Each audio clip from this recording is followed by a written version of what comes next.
का भरोसा है, जनता का आशीर्वाद इस बार भी प्रचंड मेरे साथ रहेगा।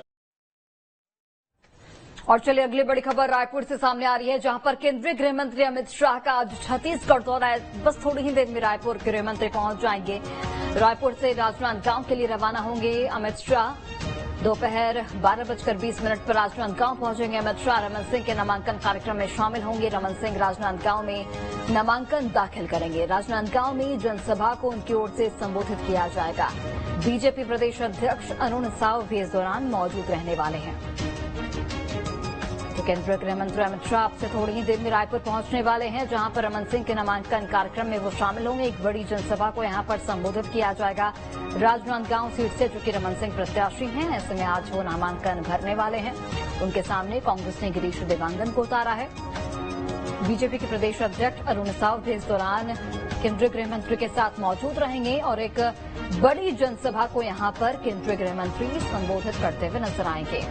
रमन सिंह के पक्ष में चुनाव प्रचार किया जाएगा। इसके साथ ही प्रदेश सरकार भूपेश सरकार की कमियों को गिनवाया जाएगा। और चलिए हमारे साथ अंकुश जुड़े हुए हैं राजनांदगांव से। अंकुश, थोड़ी ही देर में केंद्रीय गृह मंत्री अमित शाह पहुंचने वाले हैं। क्या कुछ तैयारियां और किस तरीके से वहां पर कितने बजे नामांकन भरेंगे रमन सिंह?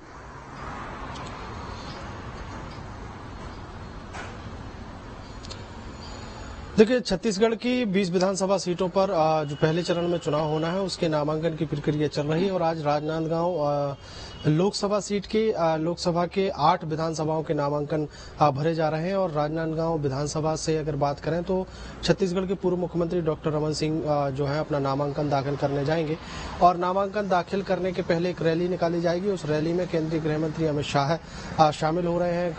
भारतीय जनता पार्टी के प्रदेश अध्यक्ष अरुण साव इसमें शामिल रहेंगे और बीजेपी के तमाम दिग्गज इस कार्यक्रम में शामिल होंगे। उसके बाद नामांकन के बाद बताया जा रहा है कि एक बड़ी आमसभा रखी गई है और आमसभा की तैयारियां जो हैं वो भी पहले से ही कर ली गई हैं और आमसभा को संबोधित यहां पर केंद्रीय गृह मंत्री अमित शाह संबोधित करते हुए नजर आएंगे।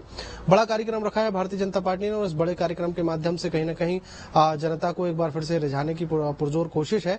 और अगर राजनांदगांव विधानसभा क्षेत्र के लोगों की अगर बात करें, कार्यकर्ताओं की अगर बात करें, तो उनको रिचार्ज करने का काम यहाँ पर केंद्रीय गृह मंत्री अमित शाह करते हुए नजर आएंगे। और दूसरी बात यह है कि प्रचार प्रसार भी होगा और प्रचार प्रसार के साथ साथ अमित शाह के दौरे के माध्यम से कहीं न कहीं राजनांदगांव लोकसभा की 8 सीटों को साधने की पूरी कोशिश है।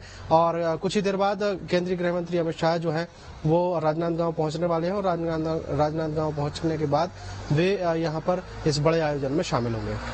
बिल्कुल अंकुश, और जिस तरीके से कांग्रेस ने गिरीश देवांगन को रमन सिंह के सामने खड़ा किया है, रमन सिंह लंबे समय से इस सीट पर चुनाव लड़ते हुए आ रहे हैं और जीतते भी आ रहे हैं। ऐसे में मुकाबला कितना टक्कर का होगा और आज जब अमित शाह का संबोधन होगा तो वो बेहद महत्वपूर्ण हो जाता है कि वो संबोधन में किन किन बातों का जिक्र करते हैं।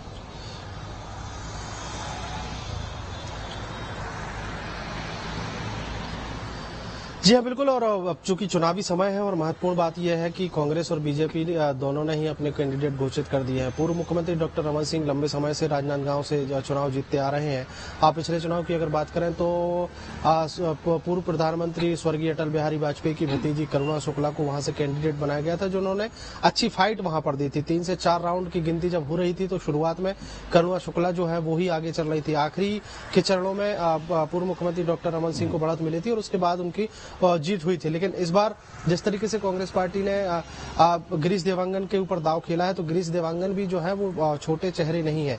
कांग्रेस पार्टी के लिहाज से देखा जाए तो वे संगठन के तौर पर कई बड़े पदों पर रह चुके हैं। और सबसे महत्वपूर्ण बात यह है कि कांग्रेस पार्टी में संगठन में जब कोई भी डिसीजन होता है तो उसमें गिरीश देवांगन जो है वो शामिल होते हैं।